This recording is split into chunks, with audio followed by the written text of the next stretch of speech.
All right, so welcome everyone. Welcome to Developing Learning Habits session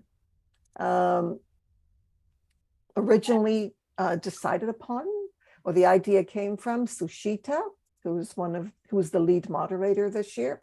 The session is based on Personal Competency Framework. If you're not familiar with it, that's what the session is about, is to familiarize you with this framework, PCF. It's capacity for student to develop effective learning habits in and out of school.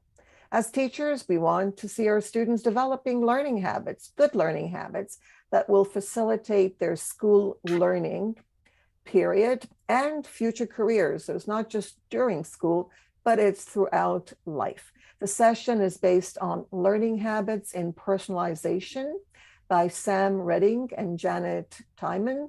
Personal Competency, a framework for building students' capacity to learn. Guests are invited to view the session at that link. So you may continue. Thank you. Thank you, Nellie. And as you know, like Nellie has already mentioned, it was about developing personal competency of our students. And we actually focused on 4 competencies in the context of the school and in the context of outside school also, when you are working at home or something like that. And the cognitive, we had 4. One was cognitive, the second was metacognitive, the third was motivational, and the fourth was social emotional competency.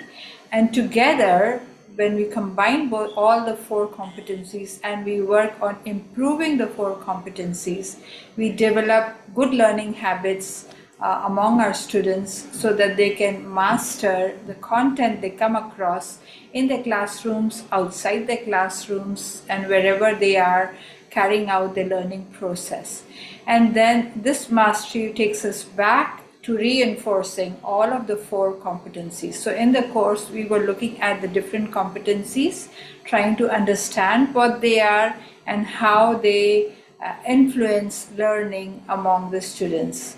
So as Nellie mentioned earlier, we were 6 of us working together for this course. Suchita was the one who came up with the idea of the course, and of course, I'm sure Nellie helped her develop the course on the platform. And we also had Sudarshana helping us with the technical parts of the course. And we had Shilpi, me, and Nilesh working on separate weeks, trying to build in the conversation and working with our participants. This is the certificate of excellence. I'm sure you're aware of it. So moving on, this is what all the moderators got at the end of the course, which you could add to our professional development. And we are very grateful for that, for the opportunity. Here we have Suchita, our lead moderator. She is a high school teacher. She has also worked as a teacher educator in the British Council, and she has worked with several levels, from a developer, trainer, monitor, and an evaluator. She has also done several presentations in the International Conference of INET, and worked with Dr. Richard Smith and of course with Nellie in the different sessions that we have provided for training. Then we had Shilpi, who has worked as a teacher coordinator for 10 years, and she got involved in the Tech India project, where she has worked as a freelance consultant with the British Council. She's a very sweet and resourceful person and a great trainer, mentor. She works as a senior teacher, and at the moment she is working on her Delta, and hopefully soon she'll be getting that too and get even better. Then we have me. Well, I am more of an all-rounder. I have done several training activities with Trinity College, and I also worked with the British Council as a senior teacher, as an IELTS examiner, And currently, I'm working with the TESOL organization in Paraguay, helping them as a treasurer. Then we have Nileshkumar is a primary school teacher and a tag coordinator for the British Council. He has presented several research papers, and he works to create awareness of research in education. At the moment, he is researching blended learning methods in ESL. We have Sudarshana, who is a primary school teacher in the government school in Maharashtra, India. She has a master's degree and she teaches English, science, and math. She's also a tag coordinator, and she also works with the Tejas project run by the British Council in Maharashtra. She has worked as a coordinator for MOOC, and recently she has presented an exploratory action research and also guided as a mentor in an MR project. I must say Sudarshana was also guiding us with the coordination and the work that we had to do, all the technological work we were doing on this course. And of course, we have Dr. Nellie Deutsch, who taught EFL and K-12 in K-12 and higher education for 40 years. She has applied CALL, computer, I think Assisted. computer-assisted language learning, and she offers free online courses for professional development programs on Moodle. I love this program. I can tell you I've learned a lot from her, and I have another course of my own which I'm using in the program. She combines learner autonomy, peer-based learning with technology and mindfulness. She has a wonderful course about mindfulness that you might learn about later.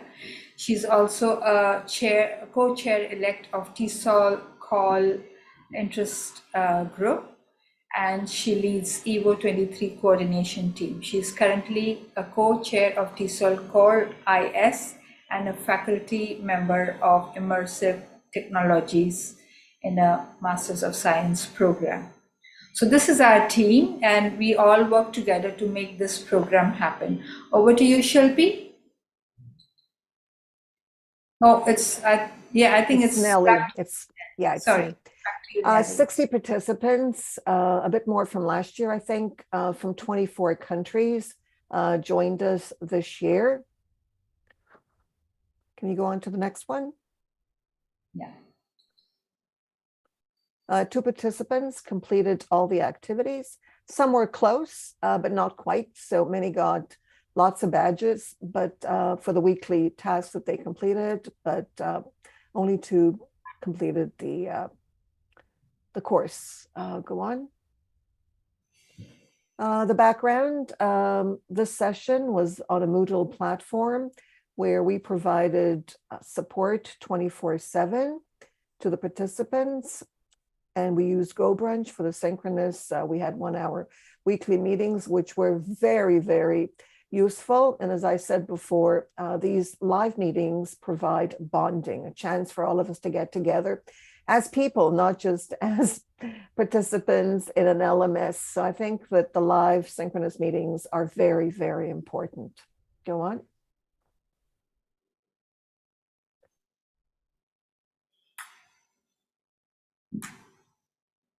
The session objectives, you can read what we expected the participants to do. The idea, of course, was to learn about this framework using various tools to make the learning easy. And we came up with a few tools.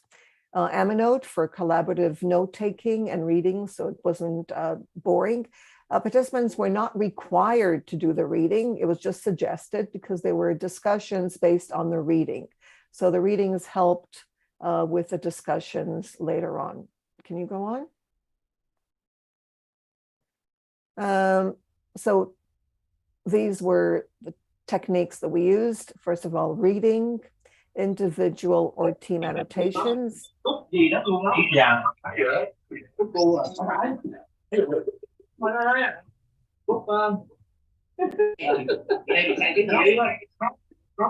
let me just, okay, I stopped that. I hope that helps.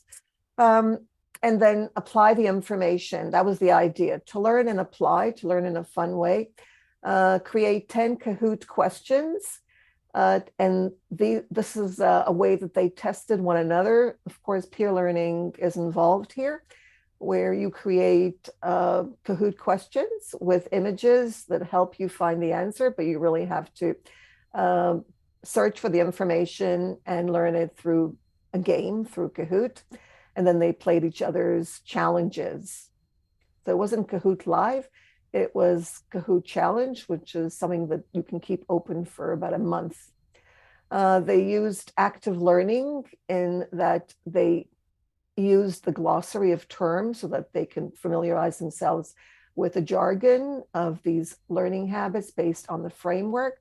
They created Quizlet study sets, and then again, they played each other's games as they created Quizlet match games, and then they shared their scores and they tried to get as fast a score as they could because it was about matching the terms with the description or the explanation. And then implement. They were required to think of ideas, how to implement these ideas into their classes. So each week we focused on one aspect of the framework so that they could focus on activities for that framework. And we'll get to the framework in a minute. They use Google Docs for this. And then the final week, of course, the showcase and reflect, where they reflected. They created a game such as a puzzle. Then they recorded the work that they had done and added it to a curation wall so that they can have this after the course for them to go through. And of course, the Voki avatar to reflect. Can you go on to the next one? So these are the weekly tasks. Week 1 was mostly introductions, but we also introduced the participants to cognitive competency skills. And then weeks 2 to 4, they did the same thing. They created a personal learning chart with activities, a Kahoot challenge, a Quizlet study set, since they were 44 terms, 10 for each week, and then 4 for the final week. Then they played the match, and we went on with this for each week. And then they reflected on the process with a Voki avatar for each week. Week 5, we also focused on growth mindset because we realized that participants, found everything challenging. It was all very, very new.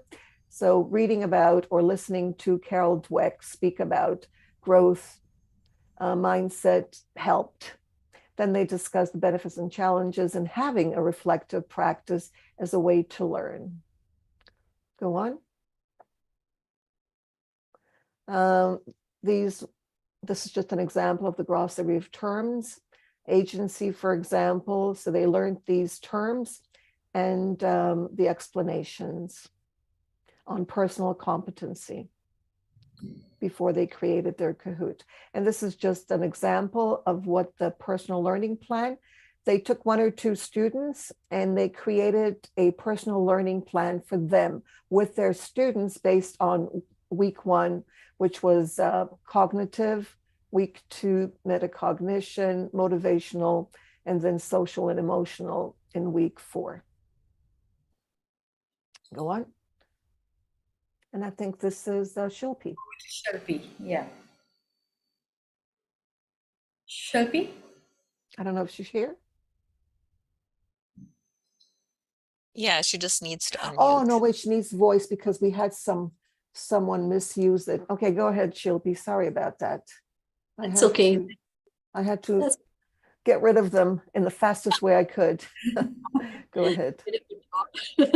So thank you, Nellie and Harshini, for this wonderful opportunity. Let me take this opportunity to thank all of the team and whoever has been responsible for bringing me in here. It has been an awesome learning experience. I've learned so much in the process as a student and as an e-moderator that you have to experience it to believe that. So like Nellie has already explained, the course is based on the 4 competencies, and the way we went forward was take 1 competency each week. So the first week we took in cognitive competency. And the process was the same, though it seemed a little bit tech heavy initially in week 1 and overwhelming for the participants, which might explain that the course completion rate was not as good. But anyone who understood week 1 understood why we were doing that. So the tech part eased, and we were practicing what we were preaching. So it was incorporating the fundamentals of the course itself.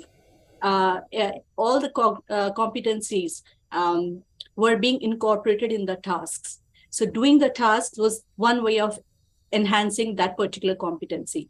And we personalized some and gave away techniques as examples at the end of as a gist of each competency, which was useful for the teachers as a takeaway, as a gist of whatever they had learned in that week. Something that they could experiment on directly in their classrooms and see what worked and what did not. So that was practical takeaways. Now, cognitive competency, we know that it is a bridge to prior learning and new topics that we are trying to introduce. So to do that, the tasks that we had in the form of Kahoot challenge and Quizlet was meant with that purpose, that while Quizlet was kind of a memorization technique and making yourself familiar with the terms and remembering them, Kahoot was trying to connect the learning, including vocabulary development as learning objectives. All these helped in developing the cognitive competency. Also, encouraging family activities that contribute to students' general knowledge was greatly encouraged. So can I have the next slide, please? Thank you. The second week dealt with metacognitive competency, and the framework of each week was the same. Like I said, if we need to, if we have a goal, a learning task to be learned, then analyzing the goal, what needs to go into mastering that, what strategies could possibly work for that particular task, understanding, analyzing your own strengths and weaknesses. This was mainly encouraged by the, was initiated by the teacher with inputs from the students or participants. And the second part, the execution of strategies, was mainly the participants' job to execute the strategies and see what works, what does not. And finally, the third stage was getting feedback, self-appraisal, and modify the plans according to what worked best for them. And that's how the metacognitive competency was encouraged to be mastered. And for the metacognitive competency, also we had an activity where it was the reflection part, reflecting on what went well, what they liked, what they did not like, in the form of Woki reflection, was the metacognitive competency being enhanced as a task.